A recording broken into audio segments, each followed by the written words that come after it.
ایک شخص نے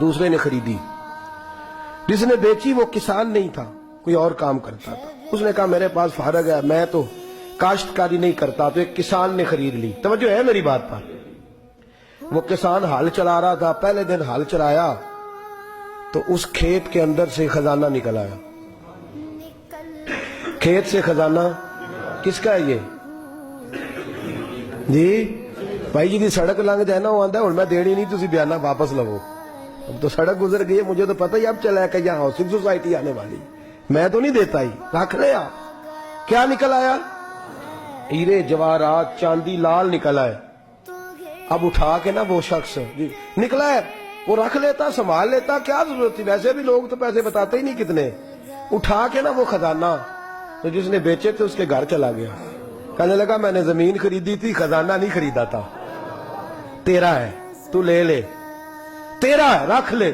وہ بھی صحابی رسول ہے، میرے نبی نے دنیا کی محبت کھینچ ڈالی ہے دلوں سے۔ وہ کیا کہنے لگے؟ کہنے لگے میں نے تو 4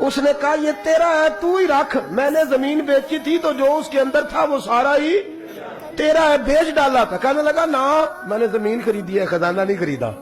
وہ کہنے لگا نا بھائی میں نے تو ہر شے بیچ دی ہے، اس میں سے پھل اگے پھول نکلے وہ سارے۔ جاگ رہے آپ لوگ؟ آکو ہے ہی کام جاگن والا ہے، یہ ہوتا ہی نہیں۔ یہ عجیب معاملہ ہے نا جی۔ یہ فرشتے ہیں جو دنیا میں بستے تھے، یہ انسان تھے جن کو فرشتے بھی دروازے کھول کے دیکھتے تھے، یہ کیسے انسان ہے۔ اب مقدمہ حضرت عمر کے پاس آ گیا، توجہ ہے میری بات پر؟ حضرت عمر فاروق کے پاس آیا، حضرت عمر فاروق نے دونوں کی بات سنی تو جس نے بیچی تھی اس سے کہنے لگے پرانے مالک سے، چل یار تو لے لے، مجھے لگتا ہے کہ تیرے ہی ہیں، تیرے بڑوں نے دبائے ہوں گے، تو نہیں نکال سکتا، تو ہے تو وراثت تیری بنتی ہے نا، رکھ لے۔ کہنے لگا عمر آپ کیا سرائی کر رہے ہیں؟ اگر یہ بات غلط ثابت ہو گئی اور قیامت میں مجھے اس خزانے کا حساب دینا پڑا تو آپ میرے ساتھ اٹھیں گے نا، میرا بوجھ اٹھائیں گے نا؟ حضرت عمر کہنے لگے جی میں کوئی نہیں اٹھاتا، میں تیرا بوجھ۔ اب وہ جس کو بیچا تھا حضرت عمر کہنے لگے بھائی اس نے تو تجھے دے دیا تھا، اب تیرا ہے تو رکھ لے۔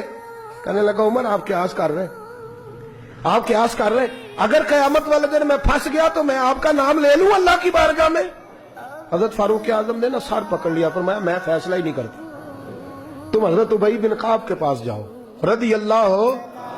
حضرت ابی بن کعب کے پاس آئے اور آ کے ان دونوں نے کہا حضرت جی ہمارا ایک کیس الجھ گیا ہے۔ فرمایا وہ کیا؟ صحابہ وہ صحابہ تھے جن کی ہر صبح عید ہوتی تھی، خدا کا قرب حاصل تھا، نبی کی دید ہوتی تھی۔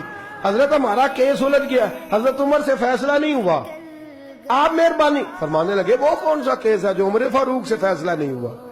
وہ کون سا کیس ہے؟ کہ حضرت جی یہ معاملہ ہے، توجہ ہے میری بات پر، یہ والا معاملہ ہے کہ اس نے بیچی ہے جگہ، میں نے خریدی ہے، اب خزانہ نکل آیا، میں کہتا ہوں تیرا ہے، یہ کہتا ہے نہیں تیرا، میرا میری نہیں۔ جی یہ کون سا دور ہے؟ بولے نا وہ کون سا دور تھا؟ خیر الناس من ینفع الناس، لوگوں میں بہتر وہ جو لوگوں کے لیے نفع بخش۔ یہ کہتا ہے خزانہ تیرا ہے، میں کہتا ہوں نہیں، تو کون سا دور ہو گیا؟ تیرا تیری کا۔ حضرت سیدنا ابی بن کعب رضی اللہ تعالیٰ انہوں نے سر جھکا لیا، کہنے لگے میں فیصلہ کیا کروں، میں بہت بڑا قاضی ہوں پر یہاں میں بھی الجھ گیا ہوں، اب فیصلہ سنو، خوبصورت فیصلہ۔ حضرت ابی بن کعب اس سے پوچھتے ہیں بیچنے والے سے تیرے بچے کتنے؟ کہنے لگا جوان بیٹا ہے۔ خریدنے والے سے کہتے ہیں تیرے کتنے بچے ہیں؟ اس نے کہا جوان بیٹی ہے۔ کہنے لگا میں ان دونوں کا نکاح کر کے سارا سامان انہیں جہیز میں دے دیتا ہوں، ان کا نکاح کر کے سارا کچھ انہیں جہیز میں دے دیتا ہوں، تیرے گھر بھی آ جائے گا، تیرے گھر بھی۔ یہ فیصلہ سیدنا ابی بن کعب رضی اللہ تعالیٰ عنہ نے دیا۔ لوگ رو رہے تھے، کہہ رہے تھے کیا بات ہے اس فیصلے کی۔